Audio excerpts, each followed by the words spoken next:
আপনি চলে যাচ্ছেন, কিন্তু আপনাকে যে যাওয়ার জন্য গাড়ি ভাড়াটা দিব সেই টাকাটা পর্যন্ত আমার কাছে নাই। মাসুদ, আমার কাছে টাকা আছে। আমি মাকে গাড়ি ভাড়া 5,000 টাকা দিয়ে দিব। গাড়ি ভাড়ার জন্য 5,000 টাকা? জানো বাবাজি, ঈদে কিন্তু তোমরা আমগো বাড়িতে বেড়াইতে যাইবা। না মা, আমি আর ঈদে কোনোদিন শ্বশুর বাড়িতে যাব না। আমগো বাড়িতে ঈদ করতে যাইবা না? কেন যাইবা না বাবা? গতবার তো আপনাদের বাড়িতে ঈদ করতে গিয়েছিলাম। ঈদের দিন আপনারা সাধারণ সেমাইটা পর্যন্ত আমাকে খাওয়াতে পারেননি। যেই বাড়িতে ঈদের দিন সেমাই মিষ্টান্ন তৈরি হয় না, ওই বাড়িতে আমি ঈদ করতে যাব না। জামে বাবাজি, গতবার ঈদে তোমার আমি শ্যামাই রান্না করে খাওয়াইতে ভুল লাগেছিলাম। এইবার আর ভুলেব না।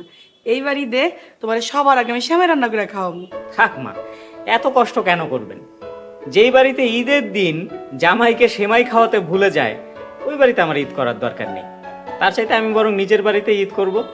আমাদের বাসায় ঈদের দিন মা 3 পদের সেমাই রান্না করে। মাসুদ, তুমি গত বছর ঈদে সেমাই খেতে পারো নাই বলে আমার মাকে তুমি আবার অপমান করছো।